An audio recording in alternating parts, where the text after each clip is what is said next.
I do come from Hollywood. We're in Westwood, but close enough to Hollywood. And here I am standing before you with the topic of ethics. And most people think that Hollywood and ethics is somewhat of an oxymoron. So what I'm going to do is try to transcend that and go beyond that by starting with a question. This is a car manual.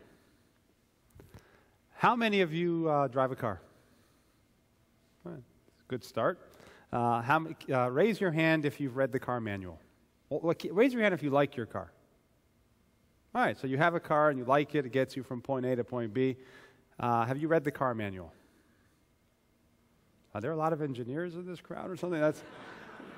That is a higher response rate than I typically get. So if I were to hand out a car manual, about half of you would read it if it's the manual of the car that you drive. Let me ask you this question. If I were to hand out an ethics manual with the greatest and most profound principles about how to conduct ourselves in business and how to live our lives, would you read this ethics manual?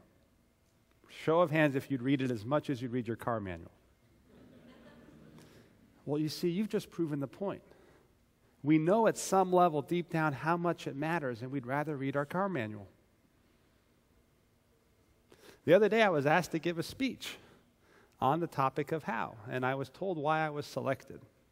We want you to give an ethics speech, but we selected you because you're not going to use the word ethics. You're going to give a how speech. Think of that. We want an ethics speech, but you're going to use the word how. So in the book that you have, the only time I use the word ethics is in the acknowledgments. When I thank my publisher for threatening to strike the word ethics if I were to ever use it in the book. Think of that. I thank my publisher for threatening to strike the word ethics.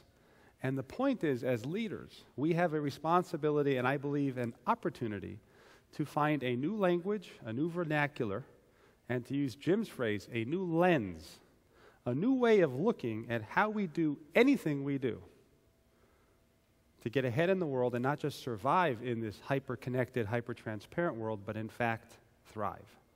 And that's what I'd like to talk about today. How do we achieve enduring success through how we do what we do? How do we not just perform? How do we perform in a principled way so that our success can endure and be sustainable? Let me start to look at this with you through a new lens. In your respective organizations, raise your hands if it would be relatively easy to locate your top 100 performers at your company. So you have pretty sophisticated performance management systems. If you had to locate the top performers, you could do that, right? Let's say you wanted to send them to Hawaii as part of the President's Club to acknowledge their great performance. One more time, raise your hands if that would be easy. Now raise your hand if you could find your top 100 ethical leaders, because you want to send your top 100 ethical leaders to Hawaii to celebrate their leadership. No hands? So your performers, you could send them to Hawaii, but you can't find your top 100 ethical leaders. Will you raise your hand if you think you'd be a better company if you could find your top 100 ethical leaders?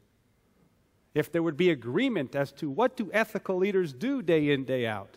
What behaviors do they manifest? What do they teach others? What do they model?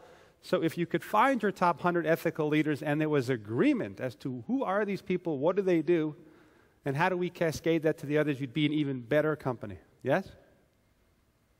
You notice how I switched from the word ethics to ethical leaders. Ethics as a noun, ethics, the kind of stuff that would go into a manual, didn't resonate. Ethical, ethics as an adjective, ethical sales practices, ethical decision-making, ethical leadership. Ethics as an adjective, as an adverb that attaches how we do what we do. If we can talk about principled performance, ethical leadership, if we can attach our values and what matters and doing things the right way to what we do in a way that propels our conduct and allows us to achieve, that becomes more interesting. Ethical leadership, yes. An ethics manual, no. 4 months ago, I became a father for the first time in my life. And thank you. And in my house, we have a new ethical leader. He's the boss. His name, my marketing department at LRN tried to leverage the brand of the book and said, call the guy Howie. And I didn't go for that. His name is Lev.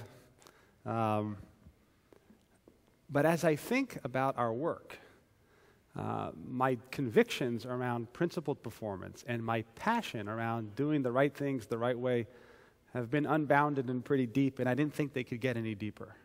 As a father, I stand before you as someone who thinks that there is a way to make the world a better place by raising the standard of conduct around us.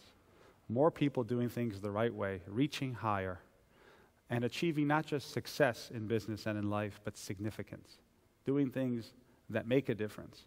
And in doing that and achieving enduring success,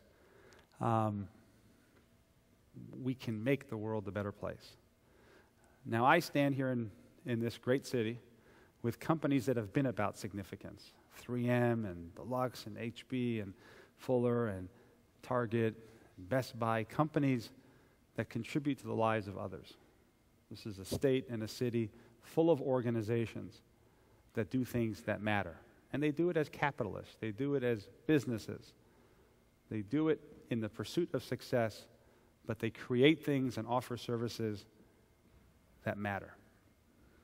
So this talk today is about enduring success through the pursuit of significance with only one way to do it: principled performance, ethical leadership, by focusing on how we do what we do, recognizing that the world has changed and has become so hyperconnected and so hypertransparent to put unprecedented focus and scrutiny on human conduct. And it gives us three options. In this world, we have three stances. We could lean out of this world and avoid exposure. We can avoid exposure by saying we have to hunker down, the world is too transparent, let's play in the shade. We could stand in the neutral position and see what happens to others and see how this world evolves.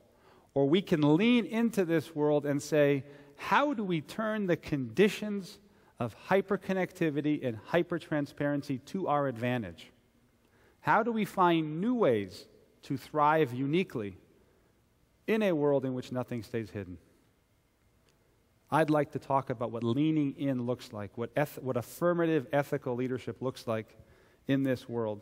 And when I think of my son, you want everybody, I think, who has a child wants this person to have a crazy uncle. But an ethical leader, an uncle, a godfather, a mentor. I'd like him to have someone in his life that on the one hand is wise and smart and has a lot to offer, but on the other hand is willing to look at the world from a different point and innovate in how we get ahead in this lifetime. There is a person that I've gotten to know that I talk about in the book. And of all the ethical leaders that I've had the privilege to get to know, I think he's the greatest amongst them. See, this person has the ability to get 50, 40, 60,000 people to get up in an unbroken wave of human energy to give their team a home field advantage.